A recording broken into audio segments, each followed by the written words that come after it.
What's up, guys? We've got an interesting topic and story to share today, and I'm just going to get right into it. I hate the idea of work-life balance. Now, stick with me here, all right? Here's why I hate it. When you frame work-life balance, you're framing it in a negative way. You're framing it as though there's work and there's your life, okay?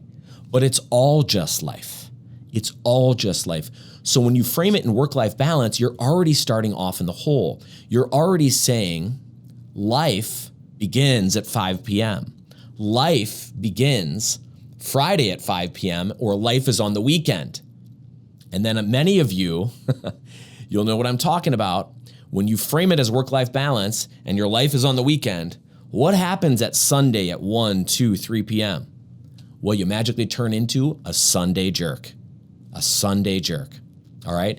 Did you know that the average adult between 18 and 65, the average adult, spends 90,000 hours of their life at work? Now, that might be a little bit depressing. Usually when I tell people that, it's sort of like a, whoa, okay? But here's the thing. I'm going to tell you a story about my life, get a little bit vulnerable here, and share with you what happened in my life and how I was able to personally transform and reclaim and reframe those 90,000 hours. So that now my focus was more on optimizing those 90,000 hours and making it a very rich and thriving part of my life. So my life didn't just begin at 5 p.m. My life didn't just begin on Friday, and I stopped being a Sunday jerk. Okay. So this was in my early 30s. I'm in my mid 40s now. I'm not gonna give my age away. So it was many years ago, and a couple things I noticed. I was spending a lot of time at work. I was getting in early in the morning. I was kind of an obsession, and I was working late in the evenings. I was working on early mornings on the weekends.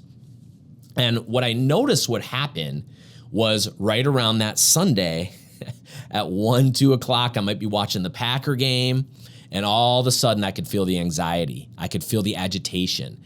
You know what it felt like? It felt like an hourglass where the grains of sand are slipping to the bottom of the hourglass, and you just want to stop it. You want to freeze time because it was a beautiful day. I was watching the game. I wanted to go out with my family and my kids, and I wanted that to just last forever because I was going to get right back in the lion's den, work, and I was going to work like a dog all week long.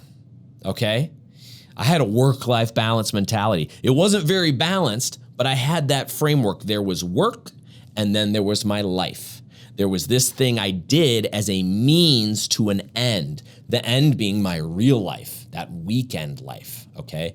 I didn't have the framework then that it's all just life. So I remember this was when my father, who's our founder and was the CEO and the president of our company at the time, I had to go see him a lot throughout the week, okay? Because I was doing big deals and big projects. Sometimes they were extremely expensive, so I needed to get his input, I needed to get his approval, or I just needed him to know some of the big spends that would be coming up. So a lot of times I would end up interrupting my father, okay? Early morning, I'd interrupt him. Later in the morning, I'd interrupt him. In the afternoon, I'd interrupt him.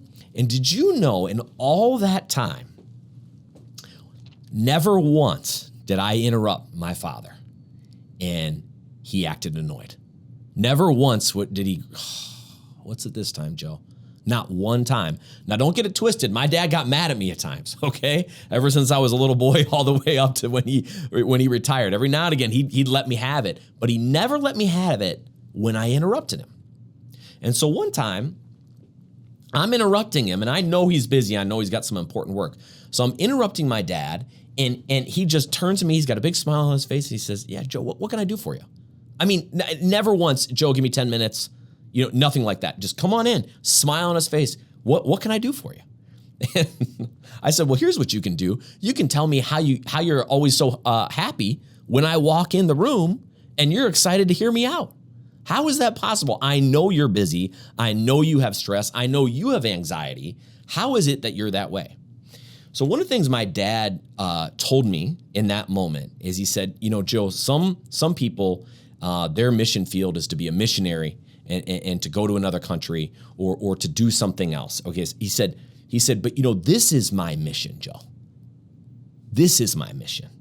Serving you is my mission, and serving these people is my mission. He says, so when you come in here and we have a conversation and you will go out and you do this project or spend that money or whatever, when you come in here, it's not a means to an end. Means being, we're going to talk about it, come up with a really good plan, and the end is when you execute that plan and we bring in sales, okay? He says, no. He said, you are the end. You are the end. And every time I deal with one of these people, that is the end. That's why I'm here. I'm here to serve those people. So he says, when you come in, I'm expecting it. I'm expecting it, and I'm excited about it because that's the thing. That's it. That's what I'm here for. He didn't use the phrase human connection, but that's what it was. He was authentically connecting with me as a human being, as a father and as a son. And I could feel it. I felt it so much, it bugged me. You know why it bugged me? It bugged me because I wasn't that way.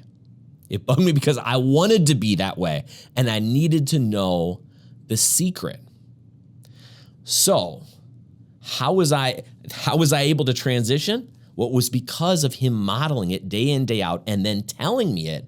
I was able to reclaim my 90,000 hours. And so you see, now my life didn't just start on the weekend. Now, those grains of sand that were slipping by, that whole imagery completely left my brain.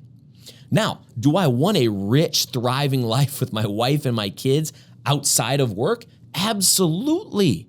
But now work wasn't just a means to an end. Work was the end. And not just work, the people. The people that not only I had to interact with, the people I get to interact with. I love it when we come up with an idea and they go execute it and it works out well for our customers and our dealers and it works out well for us. That's awesome, but that's not the end. That's just a byproduct of making the people the end in and of itself. That's what he modeled. That's what he taught me. And that's what allowed me to reclaim those 90,000 hours, to reframe those 90,000 hours and reframe work-life balance. So if you ask me, get rid of that term work-life balance. It's all just life. What you need to do, what we need to do, is we need to reclaim and reframe 90,000 hours of our life. Reclaim and reframe what work means. And the key is authentic human connection. And that's what we're teaching with CARE and this Create a Rare experience. It requires you to really see that person, really notice who they are and connect with them and meet them where they're at. And then try to create this unique, memorable experience for them that makes them feel seen, that makes them feel heard, that makes them feel important. Because here's the thing, they are important. And I don't mean in that kind of snowflake way where the world revolves around them. That's not what I'm talking about. But you are the only you you're ever going to be. So you treat every person like it's a one-on-one, a one-of-one experience, because it is. You're the only you and I'm the only me. So again, let's reclaim, let's reframe 90,000 hours. Let's get rid of the work-life balance term. Let's realize it's all just life. And the key to making it a rich life at work is human connection. Listen, guys, movements are built on connection. If this resonated, share it and join the conversation. Hit that subscribe button or check the show notes where you can follow me on all my socials. Or check out more about the movement at vortexcare.com. Let's build something rare together.